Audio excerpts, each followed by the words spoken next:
ঈদের ছুটি পরিবার পরিজনের সাথে কাটাতে রাজধানী ছাড়ছেন লাখো মানুষ। রাজধানী থেকে দেশের পূর্বাঞ্চলের মানুষের যাতায়াতের একমাত্র মাধ্যম ঢাকা সিলেট মহাসড়কে, তাই বাড়ছে গাড়ির চাপ।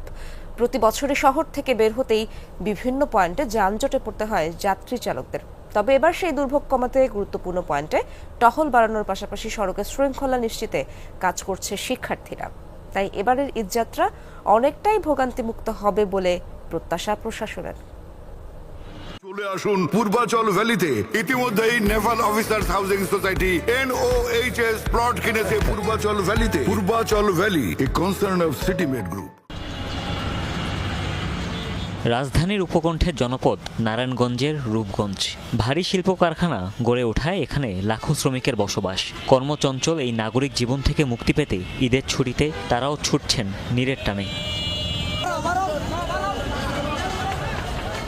রাজধানী সহ আশেপাশের জনপদে যাতায়াতের জন্য দেশের পূর্বাঞ্চলীয় 16 জেলার মানুষের চলাচলের প্রধান পছন্দ ঢাকা সিলেট মহাসড়ক। প্রতি বছর ঈদে অন্তত 20 লাখ মানুষ বাড়ি যায় এই পথ হয়েই। তবে শহর থেকে বের হতেই অস্থায়ী কাপড়ের বাজার, যানবাহনের বিশৃঙ্খল চলাচল সহ নানা কারণে রূপগঞ্জের বিভিন্ন পয়েন্টে পড়তে হয় যানজটের মুখে। যানজটের যে একটা খারাপ পরিস্থিতি ছিল আগে, ওইটা এখন নাই। জ্যামটা লাগতেছে না, সাইডেও গাড়িগুলো থামতেছে না, চলাচলের একটা সুবিধা হচ্ছে আমাদের। একটু ক্লিয়ার দেওয়া যাইতেছে, আগের তুলনায় এখন একটু ভালো।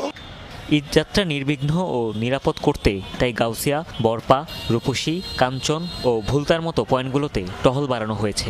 মহাসড়কের পাশাপাশি ঢাকা বাইপাস ও আঞ্চলিক সড়কগুলোতে ট্রাফিক সহযোগী হিসেবে যোগ দিয়েছে বিভিন্ন প্রতিষ্ঠানের শিক্ষার্থীরা। প্রায় প্রতি বছর ঈদের সময় অনেক যানজট থাকে, কিন্তু তুলনামূলক এই বছর আমরা থাকাতে পাই যতটুকু পারছি যানজট ক্লিয়ার রাখছি। যানজটে মানুষের চলাচলের সমস্যা না হয়, এই জন্য আমরা শিক্ষার্থীরা কাজ করে যাচ্ছি।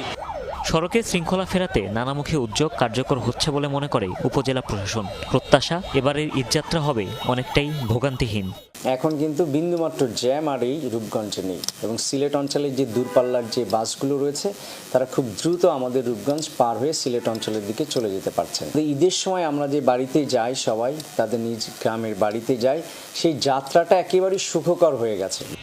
রূপগঞ্জে 418 কিলোমিটার আঞ্চলিক সড়ক সহ 26 কিলোমিটার মহাসড়ক রয়েছে।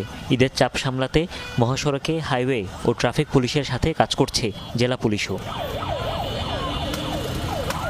হুমায়ুন রশিদ, যমুনা নিউজ।